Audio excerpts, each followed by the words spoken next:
This is Rudkowski of WeAreChange.org here in London, England, and I am joined by the one and only George Galloway, UK politician. Now, George, you have done a lot of actions throughout the years, but I think one of the most important ones was your fight against the Iraq War. You seem to be vindicated with everything that's happening right now, with the horrible events unfolding. Now, with what's happening in Iraq right now, what is the best case and worst case scenario? Well, the vindication is not mine alone. It's the vindication of millions of us. Few of them experts, and none of them in possession of the knowledge we have now, namely that it was all based on a pack of lies. Yeah. There were no weapons of mass destruction. The basis for the war was entirely bogus, and moreover, our leaders knew it to be as they were advancing it to us.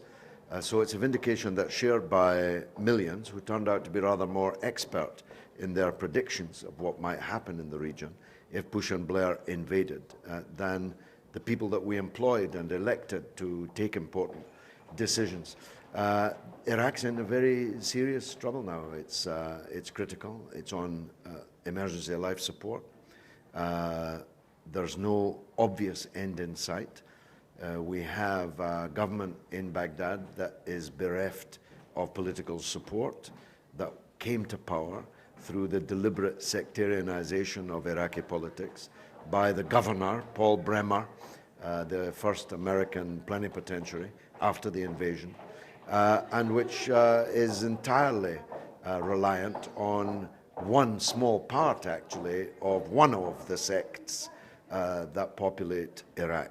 Has no support at all in any of the other segments of the community.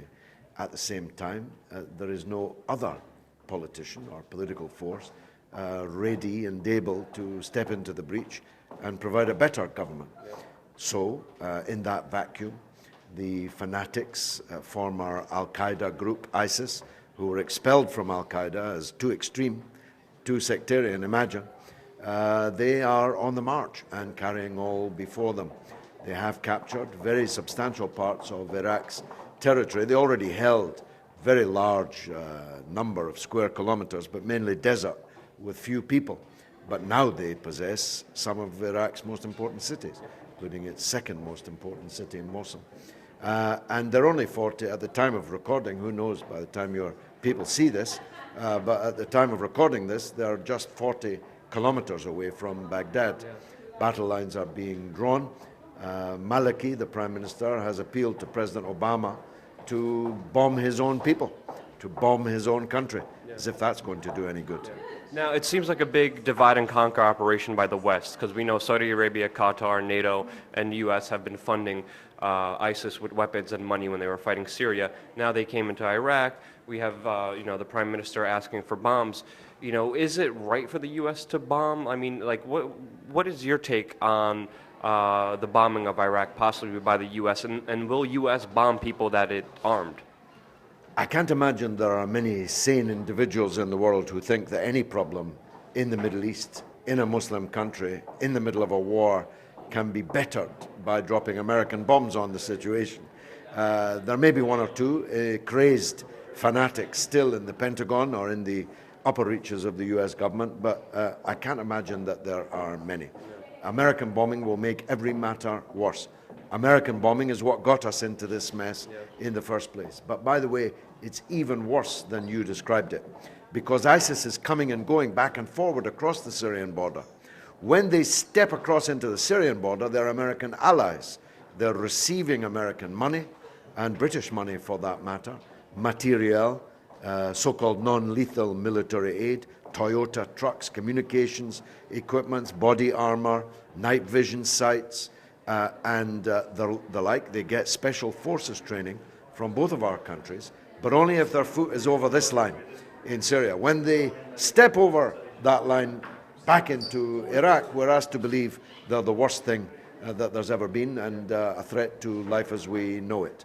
This fundamental contradiction, gigantic chasm at the heart of Western policy towards the East, towards the Muslim world, surely sometime soon is going to be known by everybody. Yeah. I hope so, because the mainstream media in the United States is not talking about the very fact that these people were supported by our own very tax dollars, which makes no sense at all. Now, the people responsible for this, like Tony Blair, he's been putting his foot in his mouth recently. Why isn't he in jail? And what's the latest? Because I know someone tried to make a citizen arrest of him recently at a bar here. So what's going on with Tony Blair, and why isn't he in jail? Well, I'm trying to put him in jail, and just this very week I began proceedings in the Houses of Parliament to impeach Tony Blair. It hasn't been used, this procedure, since 1806, so it's a bit dusty, and we've had to dig out the dust-covered tomes from the House of Commons library to work out the procedure. It has many obstacles and challenges on the way, but in the end, I will force a vote in the House of Commons on the impeachment of Tony Blair. What does that mean? It's not the same as in the US.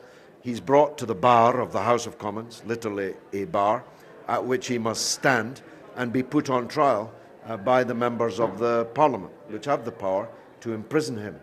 I'm doing this because I see little prospect of the International Criminal Court at The Hague, because they drew up the rules to preclude such a thing. You've got to be an African and black to end up on trial at the ICC. And the Chilcot inquiry into the war, which the government before this David Cameron administration set up, has taken literally 7 years to report, and scores of billions of pounds of expenditure, and still no result.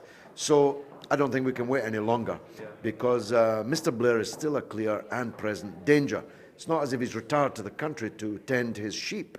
He is out there calling for more and more war almost every weekend in the international media. So I'm going to try and impeach him. He's still what's called a Privy Councillor, which entitles him to use the term Right Honourable before his name. And he's neither right nor honourable. And the Queen doesn't deserve to be advised by a man like him.